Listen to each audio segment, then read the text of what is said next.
I thought it was good. I think it will be good. We're in the middle of it now. So you get a chance to get a little bit of rest, but at the same time, you get a chance to focus on us and focus on them. And so I think it's good. What have you figured out about Florida State at this point? I think they're a terrific team. If you look at them, I don't think it's a grandiose statement if I say like they're so balanced at a high level, in that you can think about their backcourt and say, okay, you got to go in and got to shut those guys down, and you can accomplish that. And they have a front court that can kill you, and their wings can kill you.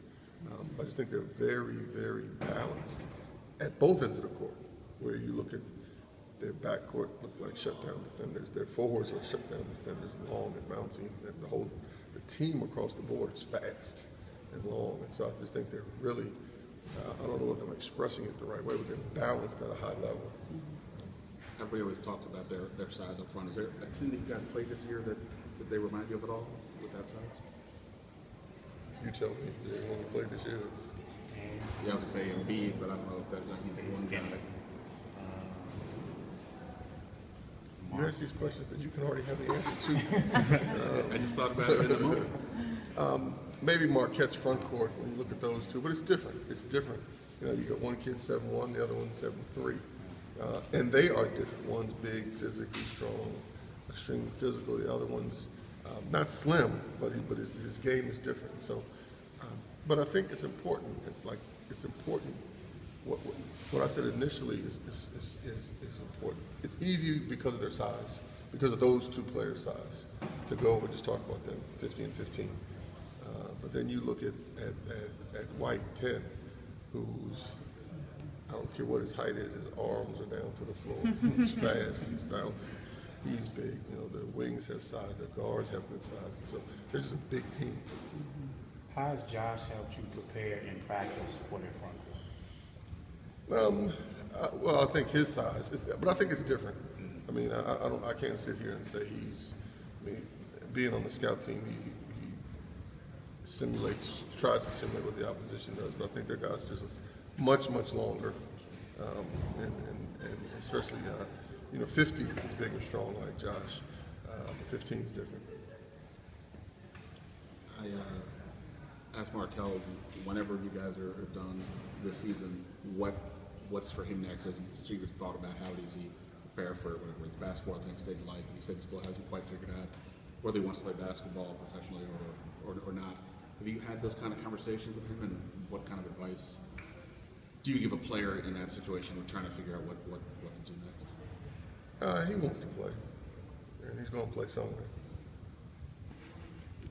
Is that, in terms of, I mean, I know you've had guys who got out of last year getting ready for the NBA. Is it still sort of the same process in terms of whatever it is, conditioning, figuring out the agent, all that? Is it the same process for all these guys that you help them go through? Well, everybody is unique. Everyone is different. Everyone has their own set of circumstances.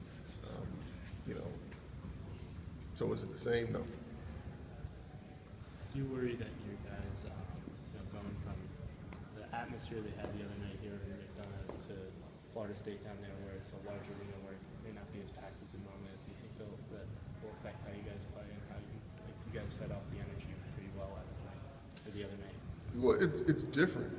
I mean, without a doubt, we fed off the energy the other night, and that was a unique experience.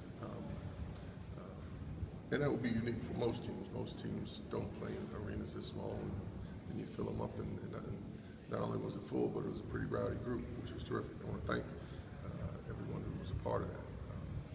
So we're used to playing in environments where we're getting ready to go to. So I don't think this was what was new and different. With NIT, normally venues aren't as filled as they normally are. The same atmosphere when you go and travel on the roads. I think we got to experience it. That's like a post-game question. I don't want to be presumptuous and say it's going to be empty. And so I'll just wait till we get there and see. Another look-ahead question I was asking Jabril. I'm not good at looking ahead. Well, you might be this one. This one comes down your coaching alley. I was asking Jabril to sort of what does he think he needs to work on going into next year? You talk about ball handling and maybe learning, playing more of the one or whatever. What is your assessment, and what would you tell him in the offseason to to focus on getting ready for a year where he'll be, you know, a senior on this team? I think I want to wait till this season's over before I go through that end of the year analysis. This is giving you an excuse to come back. If you guys will have me, I'm asking in case you do. Have you had a chance to watch any of the NCAA stuff? Very little. Did you see any? I saw American. Did you see it today? No. I mean, I saw, someone said, call it out the score, if you're talking about Duke Mercer, and I saw the score, but the only game I watched was American. Well, just the fact that Mercer did win, so and that conference obviously another one for them. Now people seem to be accepting the fact that the Atlantic Sun has good teams. Does that result in anything? This just happened like 5 minutes ago, didn't it? You get to this point, and you've heard me say this, everybody's good. And because of how it is structured, I have to be a 1, you have to be a 2, he has to be a 3, she has to be a 4, on down to 16. But a lot of times, it's a magnification of small differences. And I think that, especially from a lot of those conferences that are getting one bid, you know the team's playing well. They just won their championship, so they're playing well. So if you're asking me, is it a surprise? You know, on the surface, is it a surprise that Duke beats Mercer beats Duke? Yes. But anyone can win any game in that tournament this time. How significant in the West Virginia game was the fact that you guys out-rebounded them, getting your guards got involved in looking ahead? Our guards did the rebound. Sorry. Front court did the rebound. One had 10, I think one had 7. Yeah, sorry. Probably everything else they have to do. Yeah, so they did a terrific job on that. How important is that going to be for everybody to take part? It's very important. And, all right, hopefully some other guys will join the party. But it's very important. I mean, I think we can't go into it, depending on your backcourt, to get 17 rebounds. I would love for them too, and I told them, well, you better do it again. But, I mean, keeping them off the board is important. They're a very good offensive rebounding team. And they're one of these teams where you can't just turn because they're going to jump over your back. You know, they're going to come get you. You have to go meet someone. You know, some people you can just hold you off. No, they're coming, they're running, they're getting up there.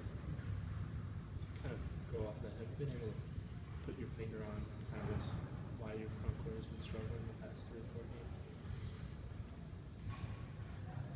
Have I put my finger on it?